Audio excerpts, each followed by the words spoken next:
Well, welcome to the Lamex Stadium, the home of Stevenage Football Club. The field of dreams, you might say. And this ground is full of so much romantic history. I've been coming here for the last 20 years. I can remember when there were hardly any stands around the pitch here. All changed now. This is a club on the move, which has gone from non-league football to League One in no time at all. But today, the Lamex Stadium is something else. It's a giant recording studio, and people, fans, players, staff are coming here in their dozens and dozens to record their memories and to have their memorabilia given the once-over and scanned and photographed. It's a very, very special day when people's memories and their emotions can come to the surface and they can form a history of this wonderful club. Leyton Orient was that year as well, wasn't it? I mean, Leyton Orient, I remember that game. Peter Shilton was in goal. He should have been sent off after 5 minutes for pulling down Corey Brown. Swindon was the one, really, because they were going really well at the time of the championship. They were the then championship. They were right up there, and I remember the conditions, shocking day. I remember all our supporters in the stand, no roof, rain lashing into them. And I remember Mark Walters, who played for England, smashing the ball into the back of the net from 40 yards, wind assisted, and I thought, okay. But we got back into the game. Jason Solomon scored a fantastic goal before half time, and then we were kicking with that ferocious wind, and it got worse. There's no doubt about it. The wind got worse and worse, and we were building up, and the goal that won it was down to the conditions. There's no question about it. The conditions didn't have. The goalkeeper took a goal keep. The ball's gone out of the box. It's curled its way back almost, to 10 yards outside the box. One of our lads has got a first touch, and then Grazioli's poked in that historical game.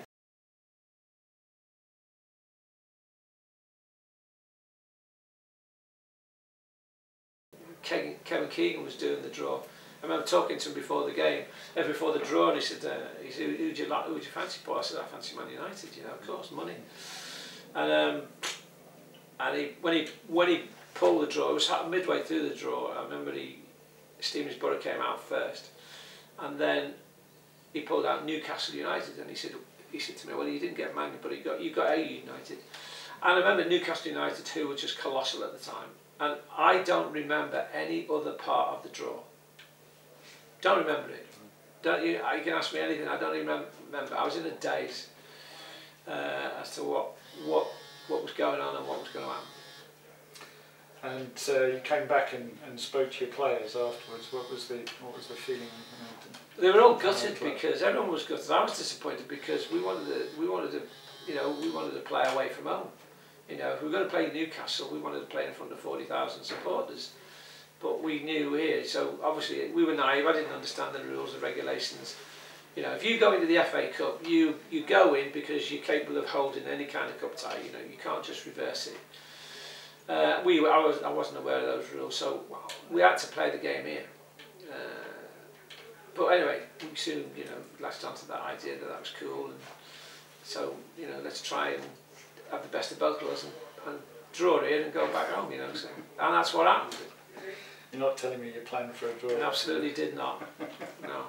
But there was a wee bit of controversy before the first tie as well, wasn't there? Did Newcastle send some officials down? Yeah, they did. They did. And I think the chairman, Victor Green, was he'd become a bit of a media whore at the time, and Victor was very good at manipulating situations.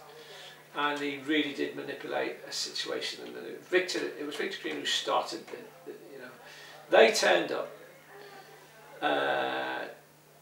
They were stupid about the way they did turn up. They turned up for a ground inspection. It's got nothing to do with them. It's got nothing to do with them. what our ground is like. You know, they've been drawn in the FA Cup. But we got wind of them coming down, and Victor Green got the TV stations ready and waiting for them. So when they got here, they were labelled as the bullies. Who do they think they are? Little Stevenage, and of course, that's what created all this euphoria that started then. So, do you think that was a good move, or did it backfire? Do you know there's one player who played for Newcastle, and there's some great players who played that season. You know, the likes of Alan Shearer, David Batty, John Barnes, Ian Rush, people. But John Beresford played in that game, and if you ask John Beresford, I saw an interview a few years ago. What was one of the most momentous games in his career, and it was the Stevenage Borough game, because of what went on. Their professionalism had been challenged by these upstarts, and everything that went with it. You know, he's played in massive Premiership, but then this single game sort of got to him more than anything else. And did it get to you, or were you cool under? No, it got to me. I suppose on the outside it was coolness personified. In the inside it was all over the place. And what were your specific plans for that Newcastle game? Well, my initial thoughts were that we're going to get smashed. So I took assistance for that game. You know, I'm not ashamed to say it. I was inundated by people who sent me all kinds of letters saying they can help me. And one guy who's remained a friend to me today, he did help me. He helped me to believe that not only could we beat Newcastle, but we could win the FA Cup.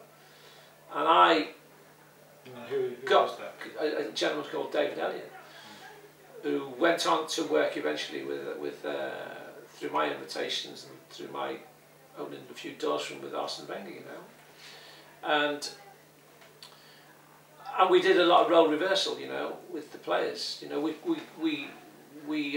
took on the role. Each player, I gave them the role of one of their players, you know, and so we went through what their thought processes are, you know, and so they all took on the role with real gusto, and even started talking some of the Italian started, and their fears came out. So we knew that it's really weird, and we put all the fears on the board. We had 13 fears. When we became Newcastle, they had 13 fears. Yeah, so there was a great self-belief when we went out. There was no fear, and there was a real belief that we could win the game. Are we going to do that by playing football or by strength? No, we had a team that had been designed to play in the FA Cup. We knew how to stop opposition. We knew how to stop them in key areas. We always had a threat up front. I think we took them by surprise by playing three fellas up front. You know, hey, what's these guys doing attacking us? Hang on, you know. You're not supposed to do that. You're a small club, get 10 players behind the ball. But we didn't. We went and played with three front men. And can you remember being in the dressing room before the game? Yeah, I can remember it all, yeah. It was really, really exciting, yeah. The whole thing was fantastic, yeah. Yeah. And what did you say to the team before they... It was just a case of, you know, look, we're ready for this, you know. This is a moment you're going to remember for the rest of your lives. Make it, you know, remember it for all the right reasons. And, you know, all the obvious things that you say, you know, you're playing for your families, you're playing for each other, you know, the town. And the response was just incredible. And nonetheless, the team went one goal down quite well, we'd rehearsed it. Funny enough, because we did a lot of what ifs, you know, what if this happens, what if, and how will we cope with that? And one of the what ifs was, what if they scored within the first 3 minutes? They scored in the first 3 minutes. I can remember clearly. Gillespie went down the wing, he crossed the ball. Shearer coming back for his first game in 6 weeks, bang! Alan Shearer scored 3 goals in the 2 cup ties, all the goals. He came back too early, but no, we'd rehearsed that. We knew what to do, how to respond to that, you know. So because we talked about it, because it was one of the fears that we put up on the board. What if they scored? So we knew how to respond. So you planned for the occasion, but that goal that Grazioli scored, talk us through that. The disallowed goal, first of all. I mean, he'd scored a similar type goal before that, which was ruled offside. But we knew they had a weakness from corners. But there's a great picture, and it's in one of the toilets. We actually, one of my players had a specific role to do, to stop one of their best attackers of the ball in the box. And you see it every day now in the Premiership, players holding each other. We were holding one of their players. There's a photograph of it. We had hold of one of their players and stopped him from jumping. And Grazioli, who was the smallest player on the pitch, came in and scored. Yeah, absolutely. So the return leg then after the amazing achievement of yes, sadly St James's Park. Yeah, that was good because we had to play Gateshead in between, and Gateshead was Newcastle. So I said to the chairman, "Come on, can we have a trial run?" So we went by train, booked a hotel. So when we went to play Newcastle, we went on the same train. I insisted on the same rooms, the same diet. Everything was so familiarity. But one thing was different. We didn't have Grazioli. He got injured in the game. But you know, they went Newcastle. That was controversial because there was a fax was put in our changing room, deliberately left in our changing room, and it said, "I hope you beat." Something really derogatory about us being cocky bastards or something like that, using the F word. And it was a fax sent to Kenny Dalglish from Graham Roberts, who'd actually played for us in the past, and you know, we were the cheeky upstarts, and it got left in our changing room. So there's a bit of psychology going in. They went 2-0 up. Shilton was in goal. He should have been sent off after 5 minutes for pulling down Corey Brown. Swindon was the one really, because they were going really well at the time of the championship. They were the then championship. They were right up there, and I remember the conditions. You know, shocking day. I remember all our supporters in the stand, no roof, rain lashing into them. And I remember Mark Walters, who played for England, you know, smashing the ball into the back of the net from 40 yards, wind assisted, you know. I thought, okay. But we got back into the game. Jason Solomon scored a fantastic goal before half time. And then we were kicking with that ferocious wind, and it got worse. There's no doubt about it. The wind got worse and worse, and we were building up, and the goal that won it was down to the conditions. There's no question about it. The conditions didn't help. The goalkeepers took a goal keep.